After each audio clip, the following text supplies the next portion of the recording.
Hi hello ನಮಸ್ತೆ welcome to Ashwini channel. ನಾನಿವತ್ತು ಮಾಡ್ತಾಯಿದ್ದೀನಿ ಬೇಕ್ರಿ ಸ್ಟೈಲ್ ಪರ್ಫೆಕ್ಟಾಗಿ ಹನಿ ಕೇಕು. ನೀವು ಒಂದ್ಸಲ ಈ ರೀತಿ ಹನಿ ಕೇಕ್ ತಯಾರಿಸಿದ್ರೆ ಹೊರಗಡೆಯಿಂದ ತರೋದೇ ಇಲ್ಲ, ಅಷ್ಟು ಟೇಸ್ಟಿಯಾಗಿ ಆಗುತ್ತೆ, ಸ್ಪಾಂಜಿ ಕೂಡ. ಇದಕ್ಕೆ ಬೇಕಾಗುವಂಥ ಸಾಮಗ್ರಿ, ನಾನಿಲ್ಲಿ ಬಾಂಬೆ ರವಾನ 1 ಕಪ್ಪು ತೊಗೊಂಡಿದ್ದೀನಿ. 3/4 ಕಪ್ದಷ್ಟು ಮೊಸರು ಅಂದರೆ 2/3.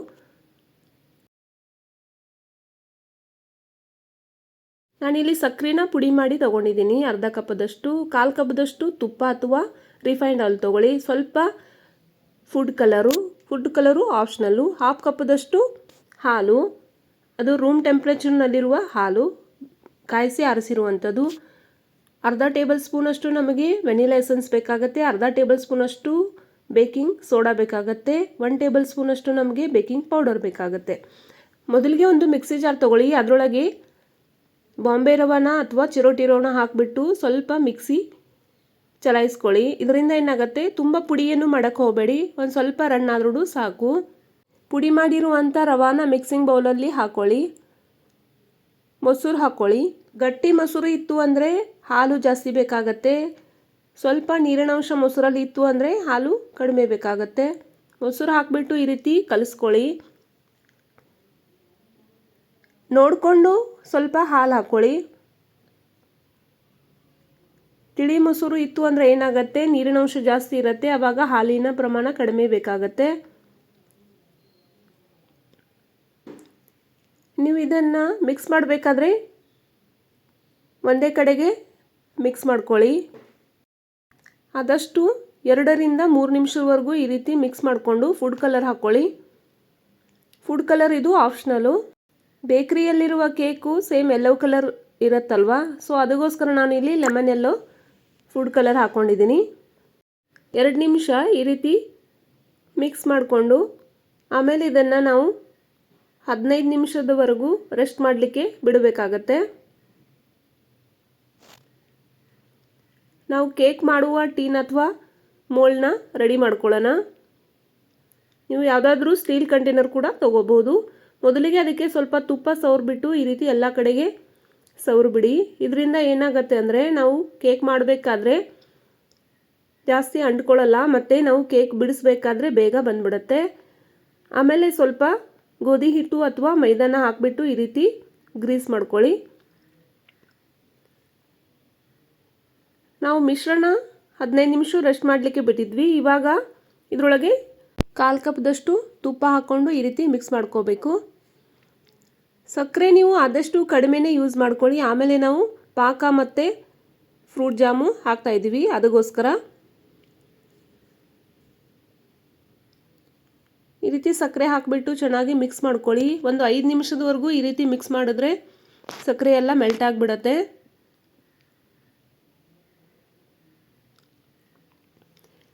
ನೀವು ಮಿಕ್ಸಿ ಮಾಡಬೇಕಾದ್ರೆ ರವಾ ಜೊತೆನೇ ಹಾಕಿಬಿಟ್ಟು ಎಲ್ಲ ಮಿಕ್ಸಿ ಮಾಡಿ ರೆಸ್ಟ್ ಮಾಡಲಿಕ್ಕೆ ಕೂಡ ಇಡಬಹುದು. ಇವಾಗ ನಾನಿಲ್ಲಿ ಅರ್ಧ ಟೇಬಲ್ ಸ್ಪೂನಷ್ಟು ವೆನಿಲಾ ಎಸೆನ್ಸ್ನ ಹಾಕ್ತಾಯಿದ್ದೀನಿ. ವೆನಿಲಾ ಎಸೆನ್ಸ್ ಹಾಕೋದ್ರಿಂದ ಫ್ಲೇವರ್ ಕೂಡ ತುಂಬ ಚೆನ್ನಾಗಿ ಬರುತ್ತೆ. ನಾವು ವೆನಿಲಾ ಎಸೆನ್ಸ್ ಹಾಕಿಬಿಟ್ಟು ಮತ್ತೆ 1 ನಿಮಿಷವರೆಗೂ ಮಿಕ್ಸ್ ಮಾಡ್ಕೊಳ್ಳೋಣ. ಈ ರೀತಿ ಕನ್ಸಿಸ್ಟೆನ್ಸಿ ಇರಲಿ. 1 ಟೀ ಸ್ಪೂನಷ್ಟು ಬೇಕಿಂಗ್ ಪೌಡರು, ಅರ್ಧ ಟೀ ಸ್ಪೂನಷ್ಟು ಬೇಕಿಂಗ್ ಸೋಡಾನ ಹಾಕಿಬಿಟ್ಟು ಕಲಿಸ್ಬೇಕಾಗತ್ತೆ. ಅದರೊಳಗೆ ಸ್ವಲ್ಪ 1 ಟೀ ಸ್ಪೂನಷ್ಟು ಹಾಲು ಹಾಕಿಬಿಟ್ಟು ಈ ರೀತಿ ಮಿಕ್ಸ್ ಮಾಡ್ಕೊಳ್ಳಿ. ಇದರಿಂದ ಗಂಟುಗಳು ಆಗಲ್ಲ, ಬೇಗ ಮಿಕ್ಸ್ ಆಗುತ್ತೆ. ನಾನು ಆ ಕಡೆಗೆ ಕುಕ್ಕರ್ನ ಪ್ರೀ ಹೀಟ್ ಮಾಡಲಿಕ್ಕೆ ಮೊದಲೇ ಇಟ್ಟಿದ್ದೀನಿ. ಬೇಕಿಂಗ್ ಪೌಡರ್ ಮತ್ತು ಸೋಡಾ ಹಾಕಿದ ತಕ್ಷಣ ಕೇವಲ 30 ಸೆಕೆಂಡ್ವರೆಗೂ ಮಾತ್ರ ಈ ರೀತಿ ಮಿಕ್ಸ್ ಮಾಡಿಬಿಟ್ಟು ಇಮಿಡಿಯೇಟಾಗಿ ನಾವು ಮೋಲ್ಡಲ್ಲಿ ಹಾಕಬೇಕಾಗತ್ತೆ. ತುಂಬ ಹೊತ್ತು ಈ ರೀತಿ ಕಲಿಸ್ತಾ ಇದ್ದರೆ ಕೇಕು ಫರ್ಮೆಂಟೇಷನ್ ಆಗಲ್ಲ, ಅಂದರೆ ಸ್ಪಾಂಜಿ ಥರ ಉಬ್ಕೊಳ್ಳಲ್ಲ.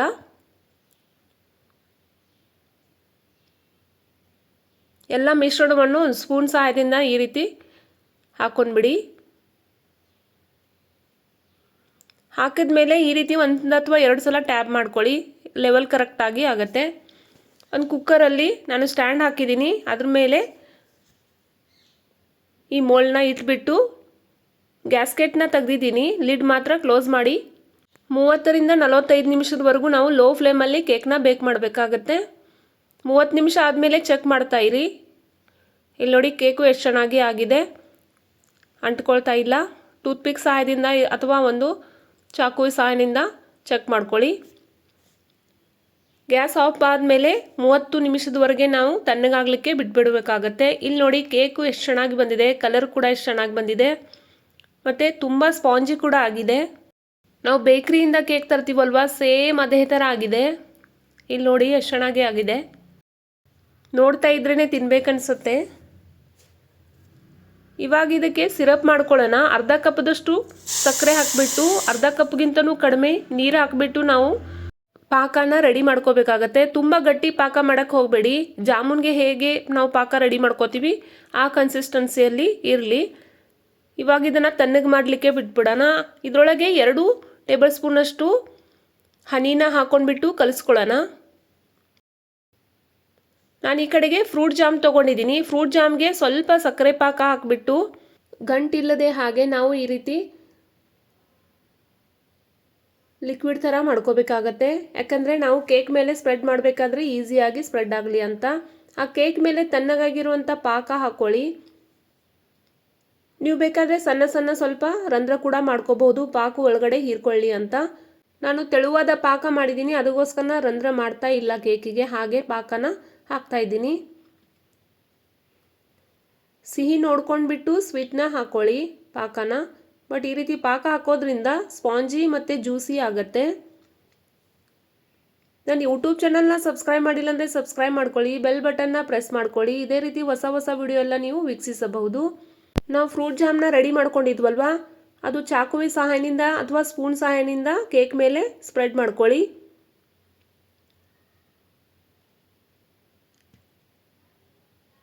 ಮನೆಯಲ್ಲಿ ಮಕ್ಕಳಿದ್ರಂತೂ ತುಂಬ ಇಷ್ಟಪಟ್ಟು ತಿಂತಾರೆ, ಅಷ್ಟು ಟೇಸ್ಟಿಯಾಗಿ ಆಗುತ್ತೆ. ನಾನಿಲ್ಲಿ ಜಾಮ್ನ ಸ್ವಲ್ಪ ಥಿಕ್ಕು ಲೇಯರ್ ಮಾಡ್ತಾಯಿದ್ದೀನಿ, ಯಾಕಂದರೆ ಕೇಕಲ್ಲಿ ನಾನು ಕಡಿಮೆ ಸಕ್ಕರೆ ಹಾಕಿದ್ದೀನಿ ಅದಕ್ಕೋಸ್ಕರ. ಮತ್ತು ಕಾಣೋದಕ್ಕೂ ತುಂಬ ಚೆನ್ನಾಗಿ ಕಾಣಿಸುತ್ತೆ. ನಾನು ಇದ್ರ ಮೇಲೆ ಸ್ಪ್ರೆಡ್ ಮಾಡಲಿಕ್ಕೆ ಡೆಸಿಕೇಟೆಡ್ ಕೋಕೋನಟ್ ತೊಗೊಂಡಿದ್ದೀನಿ. ಡೆಸಿಕೇಟೆಡ್ ಕೋಕೋನಟ್ ಇರಲಿಲ್ಲ ಅಂದರೆ ನೀವು ಒಣ ಕೊಬ್ಬರಿನ ಚೆನ್ನಾಗಿ ತುರಿದ್ಬಿಟ್ಟು ಮಿಕ್ಸಿ ಮಾಡಿಬಿಟ್ಟು ಈ ರೀತಿ ಸ್ಪ್ರೆಡ್ ಮಾಡ್ಕೊಳ್ಳಿ. ಇಲ್ಲಿ ನೋಡಿ ಎಷ್ಟು ಚೆನ್ನಾಗಿ ಕಾಣ್ತಾ ಇದೆ.